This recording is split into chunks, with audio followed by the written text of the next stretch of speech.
수은, 납, 카드뮴, 우리 몸에 치명적인 독성 중금속. 사람을 보이지 않게 죽이는 살인이에요. 우리를 둘러싼 일상생활 곳곳에 보이지 않는 위험이 도사리고 있다. 현대인들이 생활하는 그런 공간 자체가 여러 가지 오염되어 있는 그런 위험성이 높기 때문에 각종 질병의 원인이 되는 생활 속 중금속의 실체. 기준치를 안 넘었다고 해서 괜찮다 이렇게는 얘기할 수가 없습니다. 당신의 몸과 마음을 황폐화한다. 생활 중금속의 공포. 중금속은 우리 주변 가까이 늘 존재합니다. 우리가 마시는 공기 중에도 중금속이 있죠. 매일 우리는 대기 중에 수은과 납, 카드뮴 등 중금속을 마시고 있습니다. 우리나라의 성인이 하루에 섭취하게 되는 수은은 0.0021 마이크로그램으로 허용 기준의 3분의 1 정도에 해당합니다. 지구상에 존재하는 118가지 원소들입니다. 이 중에 우리가 흔히 알고 있는 미네랄이라고 하는 것은 단백질, 지방, 탄수화물, 비타민과 함께 5대 필수 영양소의 하나로서 인체 내에서 여러 가지 생리적인 활동에 참여합니다.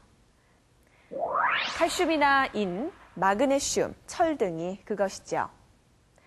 반면 수은, 납, 카드뮴, 알루미늄, 비소와 같은 중금속들은 우리 몸의 필수적인 요소가 아닙니다. 오히려 인체에 치명적인 독을 가지고 있죠.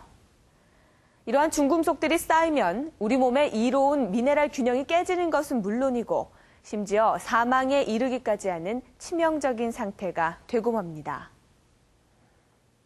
대표적인 중금속 질환이죠. 미나마타병. 1956년 일본 미나마타시에서 처음으로 발견돼 공식적으로 확인된 사망자만 1,500명이 넘었습니다. 수은으로 오염된 생선을 먹은 것이 그 원인이었죠. 그러나 그로부터 50년이 지난 지금도 이 중금속으로 인한 피해 사례는 종종 보고되고 있습니다.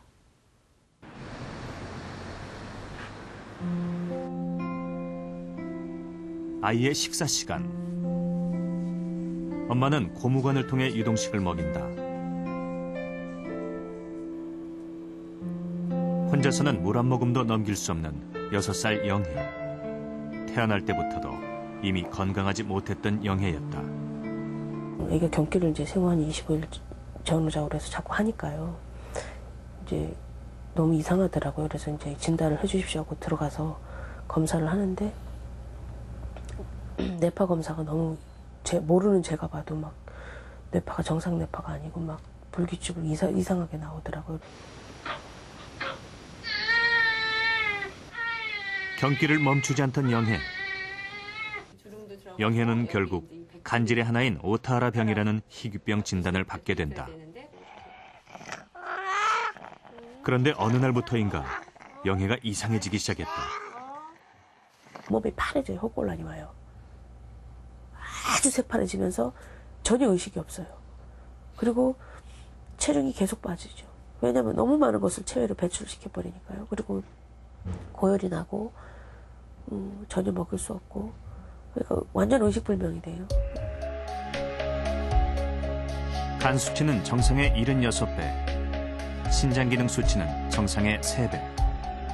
몸이 망가질 대로 망가져 버렸다. 그 당시에는 왜 그랬는지 원인을 참 알기는 어려웠습니다. 그래서 원래 그 간질증후군에 의한 증상은 아닌 거고, 그래서 혹시 어떤 약물 독성에 의한 가능성을 이제 생각을 했었습니다. 원인은 수은이 다량 함유된 안궁우황환이라는 불법 약재. 동네 약사가 권한 용하다는 생약이었다. 영혜는 이 약을 3개월이나 복용했다.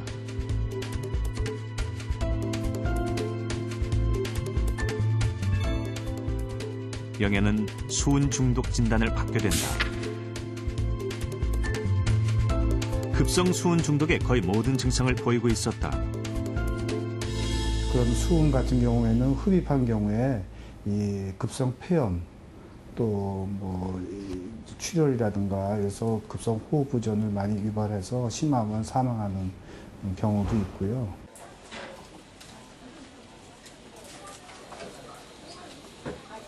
영애는 거의 기적적으로 살아났다.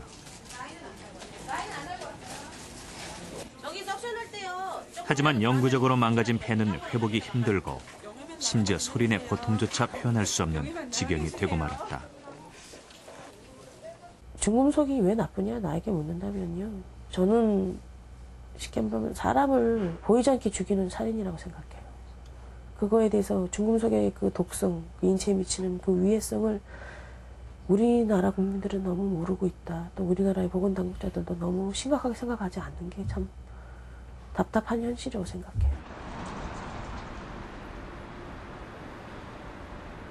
시멘트 공장 바로 옆에 자리 잡은 마을.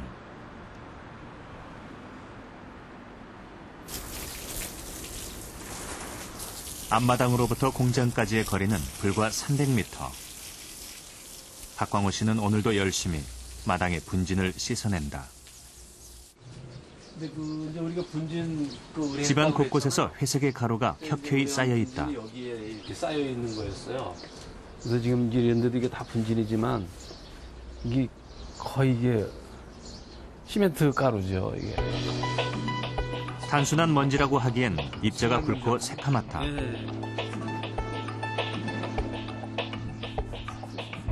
검은 분지는 지붕에도 쌓여 있다.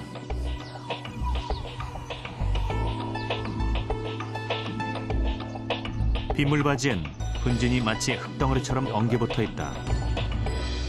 이게 이제 빗물이 이제 말라붙어가지고 아예 이렇게 뻘겋게 됐죠. 밑에 가라앉아 있는 게, 예, 뻘겋잖아요. 그 밑에 있는 게 다. 예, 이게 빗물이 침전된 거예요. 그래서 이제 이런 현상들이 이제 시멘트 공장 때문에 있는 건지.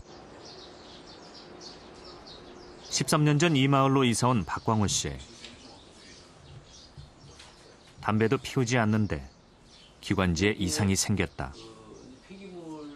제일 불편한 게 이제 이 가래 때문에. 가래가 우리 일반 가래와 같지 않고 이 붙어가지고 떨어지질 않아요. 그러니까 이제 그 뱉으려고 이제 아주 심하게 이렇게 기침을 하고 그러다 보니까 이제 그 목에 상처가 나면 이제 그 염증 발생하고 이런 걸 계속 반복하는 거예요. 공장과 담을 맞대고 있는 한 과수원. 과수원을 경영하는 부부 역시 시멘트 공장으로 인해 몸 여기저기가 늘 아프고 쑤시는 것 같다. 특히 아내가 더 예민하다. 공장에서 냄새 날 때요. 냄새 많이 맡으면요. 몸에 힘이 하나도 없고요. 피곤하고 그래요. 과수원을 두고 공장과 마주보고 있는 정창규 씨 댁. 고인 빗물에 역시 분진이 새까맣게 가라앉아 있다.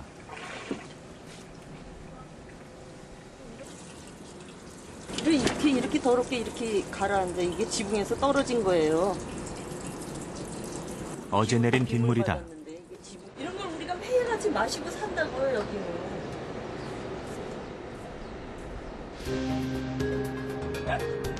주민들은 불안하다. 누구누구가 암에 걸렸다는 소식도 계속 들려온다. 마찬가지로 말하면 거기 거나 여기 거나 다 똑같이 이 일대가 공해지죠, 공해지. 암 환자들이 많다고 그런 소리 들으시지 않으셨어요? 이 지역에. 동네 분들 중에서. 네, 동네 분들 중에도 여럿 돼요, 암 환자들이요.